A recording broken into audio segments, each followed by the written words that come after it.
यहाँ मैं बात करने जा रहा हूँ IoT लेवल 2 के बारे में। तो एक लेवल 2 IoT का जो सिस्टम होता है उसमें भी सिर्फ़ और सिर्फ सिंगल नोड ही होता है, और यह जो सिंगल नोड होता है यह परफॉर्म करता है सेंसिंग को, यानी कि किसी भी तरीके के टेम्परेचर को या फिर लाइट को या फिर आसपास होने वाली एक्टिविटी को सेंस करने का काम कौन करता है? वो काम करता है एक सिंगल नोड, या फिर वो वर्क करता है एक्चुएशन के लिए। अब एक्चुएशन का मतलब ये होता है कि वह जो सिंगल नोड या डिवाइस होता है वो पर्टिकुलर मशीन के लिए या किसी भी कंपोनेंट के मूवमेंट के लिए या फिर उस कंपोनेंट के इनिशियलाइज होने के लिए रिस्पॉन्सिबल होता है, जिसको हम बोलते हैं एक्चुएशन। और जब हम बोलते हैं लोकल एनालिसिस का मतलब ये होता है कि जो भी यहाँ पर हमको IoT से रिलेटेड डेटा मिलेगा, IoT लेवल 2 के सिस्टम के द्वारा उस डेटा को एनालिसिस करने के लिए आप लोकल सिस्टम्स की भी मदद ले सकते हैं, क्योंकि यहाँ पर जो रिक्वायरमेंट एनालिसिस होगा वो अभी भी आप उतना ज़्यादा नहीं होगा। डेटा ज़रूर यहाँ पर बड़ा होगा, लेकिन अभी भी रिक्वायरमेंट एनालिसिस उतना ज़्यादा नहीं होगा, क्योंकि यहाँ पर रिक्वायरमेंट अभी भी लो है। IoT लेवल 2 के सिस्टम में जो डेटा होगा वो स्टोर्ड होगा क्लाउड पे इसलिए स्टोर होगा क्योंकि अब यहाँ पर डेटा IoT लेवल 1 के कंपैरिजन में क्या हो जाएगा, थोड़ा सा बड़ा हो जाएगा। जो स्टोर डेटा हो जाएगा वो ज़्यादा हो जाएगा। लोकल सिस्टम पे स्टोर हो पाना थोड़ा सा उतना इफ़िशिएंट नहीं होगा। इस वजह से हम यहाँ पर डेटा को स्टोर करेंगे क्लाउड पे, और एप्लीकेशन जो होगा वो यहाँ पर क्लाउड बेस्ड होगा। एप्लीकेशन भी होगा क्लाउड बेस्ड होगा। यानी कि यदि हम क्लाउड बेस्ड एप्लीकेशन की बात करते हैं तो यहाँ पर जो एप्लीकेशन हो सकता है, सपोज़ वो एक एंड्रॉयड एप्लीकेशन हो सकता है जिससे कि यूज़र को पुश मैसेज या फिर इन ऐप मैसेजेस के द्वारा IoT लेवल 2 के सिस्टम्स के बारे में ईजी इंफॉर्मेशन मिल सके। इसके बाद हम ये देखते हैं कि लेवल 2 IoT सिस्टम्स जो होते हैं वो सूटेबल होते हैं सॉल्यूशंस के लिए जहाँ पर डेटा इन्वॉल्व होता है बिग। यानी कि जैसे कि हमने आपको बताया कि लेवल 2 IoT सिस्टम्स में जो डेटा रहेगा, जो इन्वॉल्व डेटा रहेगा, वो एज़ कम्पेयर टू लेवल 1 क्या रहेगा, बड़ा रहेगा। इसलिए यहाँ पर जो है क्लाउड स्टोरेज की ज़रूरत पड़ रही है। लेकिन अभी भी जब हम प्राइमरी एनालिसिस रिक्वायरमेंट देखें तो वह कंप्यूटेशनली इंटेंसिव यानी कि उतना भारी भरकम नहीं होगा, और यह ईजीली लोकल सिस्टम्स पे किया जा सकता है। अब हम देखें IoT लेवल 2 सिस्टम को ध्यान से, तो आपको ये पता चलेगा कि जैसे कि क्या हो रहा था इससे पहले, क्लाउड वाला हिस्सा क्या था, लेवल 1 में क्लाउड वाला हिस्सा ब्लैंक था, क्योंकि वहाँ पर क्लाउड की ज़रूरत नहीं पड़ रही थी। लेकिन अब आप देख सकते हैं कि लेवल 2 में क्लाउड वाले हिस्से पे ऐप है। ऐप क्या काम करेगा, ऐप जो है यूज़र को IoT सिस्टम को समझने में मदद करेगा, और साथ ही साथ कोई भी मैसेजेस आएंगे, रिक्वायर्ड मैसेज आएंगे, वो यूज़र को ट्रांसमिट हो सकेंगे थ्रू द ऐप। यहाँ पर जो ऐप है वो एक तरीके का एंड्रॉयड ऐप या किसी भी तरीके का मोबाइल ऐप भी हो सकता है, जिससे कि यूज़र को IoT सिस्टम के बारे में पता चले। और यह जो ऐप है यह आपके रेस्ट या वेब सॉकेट कम्युनिकेशन से बेस्ड है, और यह रेस्ट या वेब सॉकेट सर्विसेज से कनेक्टेड है। यदि हम रेस्ट का यूज़ करें तो वो एक आर्किटेक्चर प्रिंसिपल को फॉलो करेंगे जो ज़्यादातर वर्क करते हैं वेब APIs के डेवलपमेंट के लिए। और यदि हम वेब सॉकेट कम्युनिकेशन का यूज़ करें तो वो होता है एक्सक्लूसिव पेयर कम्युनिकेशन मॉडल, जो कि जिसमें कि कनेक्शन को प्रॉपरली हमको क्लोज करना पड़ता है। जब तक हम कनेक्शन को क्लोज नहीं करेंगे तब तक वह कनेक्शन एक्टिव रहेगा। और यह rest web socket services database से लगातार कनेक्टेड रहते हैं। यहाँ पर ऐप जो है रेस्ट वेब सॉकेट सर्विसेज से ड्यूल मोड में कनेक्टेड रहता है, यानी कि दोनों में आपस में इंफॉर्मेशन का एक्सचेंज होता रहता है। वैसे ही रेस्ट वेब सॉकेट सर्विसेज भी डेटाबेस से 2 वेज में कनेक्टेड रहता है।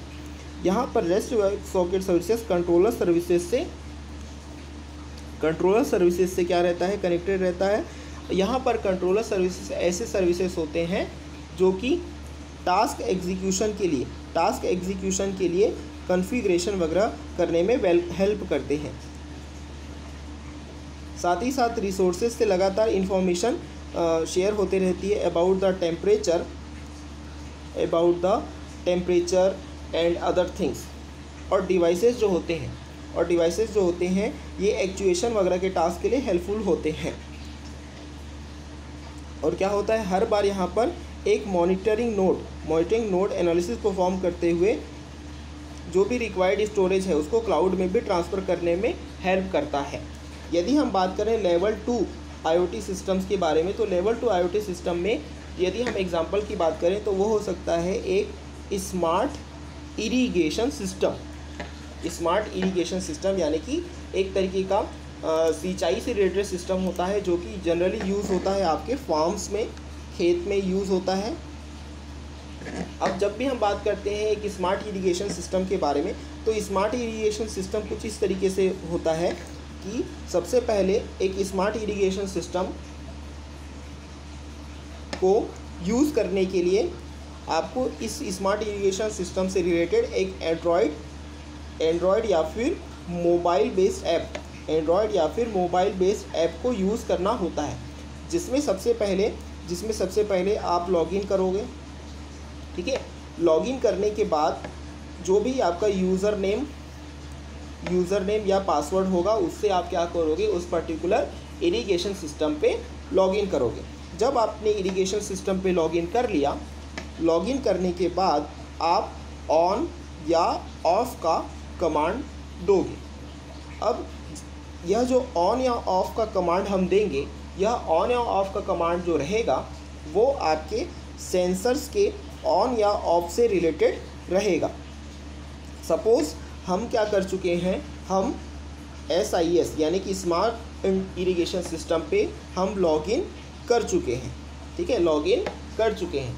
लॉगिन करने के बाद आइदर हमने ऑन का कमांड दिया या ऑफ का कमांड दिया, और यह जो ऑन या ऑफ का कमांड है यह रिलेटेड रहेगा सेंसर से। सपोज़ हम कमांड देते हैं ऑन का, ठीक है, और सपोज़ हम यहाँ पर मान के चलते कि हमारे पास 2 सेंसर है। पहला जो सेंसर है वो आपका एक मॉइस्चर से रिलेटेड सेंसर है, और दूसरा जो सेंसर है वो वाटर लेवल डिटेक्टर सेंसर है। ये हो गया सेंसर 1, ये हो गया सेंसर 2। पहला सेंसर जो है वो है मॉइस्चर से रिलेटेड सेंसर है, और दूसरा है वाटर लेवल डिटेक्टर सेंसर। तो मॉइस्चर का जो सेंसर रहेगा वो इस बात को डिटेक्ट करेगा कि मॉइस्चर कितना है, नमी कितना है, और वाटर लेवल डिटेक्टर ये सेंस करेगा कि वाटर लेवल कितना है, यानी कि कितने फीट तक पानी है। ठीक है, तो आइदर हम दोनों सेंसर्स को ऑन, जनरली जब भी स्मार्ट इरिगेशन सिस्टम पे वर्क किया जाता है या इरिगेशन किया जाता है, जनरली दोनों सेंसर्स को ऑन किया जाता है। मान लीजिए हमने दोनों सेंसर्स को ऑन कर दिया, ठीक है, दोनों सेंसर्स को ऑन कर दिया, तो दोनों सेंसर जो है एक्टिवेट हो जाएंगे। दोनों सेंसर क्या हो जाएंगे, एक्टिवेट हो जाएंगे। और ये एक्टिवेट होने के बाद ये सेंसर्स क्या करेंगे, डेटा को कलेक्ट करेंगे। अब यह जो डेटा होगा एनालॉग डेटा होगा। यह जो डेटा होगा किस तरीके का डेटा होगा, एनालॉग डेटा होगा। ठीक है, तो इस एनालॉग डेटा को कन्वर्ट करने के लिए हम एक हार्डवेयर यूज़ करेंगे। हार्डवेयर जिसका नाम होता है हार्डवेयर आर्डुइनो, इसको हम यूज़ करेंगे, जिससे हम सारे एनालॉग डेटा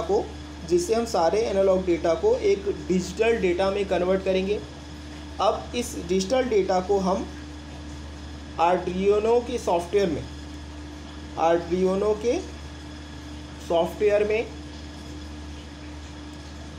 नाम के सॉफ्टवेयर में देंगे, और इसके बाद हम चेक करेंगे टू कंडीशंस के लिए। अब ये कंडीशंस क्या क्या हो सकते हैं? सपोज़ एक कंडीशन हो सकता है कि मॉइस्चर यानी कि नमी लेस देन 50% हो, है ना। अभी तक हमने क्या किया है, हमने मॉइस्चर और वाटर लेवल से रिलेटेड जो भी हमें एनालॉग डेटा मिला, उस एनालॉग डेटा को हमने डिजिटल डेटा में कन्वर्ट किया। डिजिटल डेटा में कन्वर्ट करने के बाद उस डेटा को हमने आर्डुइनो के सॉफ्टवेयर में डाल दिया। उसके बाद हम चेक कर रहे हैं टू कंडीशंस के लिए। सपोज़ यहाँ पर जो पहली कंडीशन है वो रिलेटेड है आपके मॉइस्चर से रिलेटेड है, ठीक है। सपोज़ मॉइस्चर का जो कंडीशन है वो है लेस देन 50%, और वाटर लेवल जो है वो सपोज़ है लेस देन 20। तो इस केस में क्या इरिगेशन हमको करना है, तो इसका आंसर पॉसिबली यस हो सकता है ना, इसका पॉसिबली यस हो सकता है। तो उस केस में हम ये देखेंगे कि हमें मोटर को ऑन करना है या ऑफ करना है, ये भी हम डिसाइड कर पाएंगे। ऑन करना है या ऑफ करना है ये भी हम डिसाइड कर पाएंगे। सपोज़ हमने मोटर को ऑन कर दिया, ठीक है, मोटर ऑन कर दिया। इसके बाद जब मोटर आपका ऑन हो गया तो मोटर ऑन करने के बाद इरिगेशन का वर्क स्टार्ट हो जाएगा, और अगेन यहाँ पर मोटर ऑन होने के बाद डिजिटल डेटा जो है वो जाएगा एज अ SMS फार्मर के पास कि यहाँ पर मोटर ऑन हो गया है। यदि आप ऑफ़ करना चाहेंगे, ऑफ़ करेंगे तो उस केस में भी SMS जाएगा फार्मर के पास।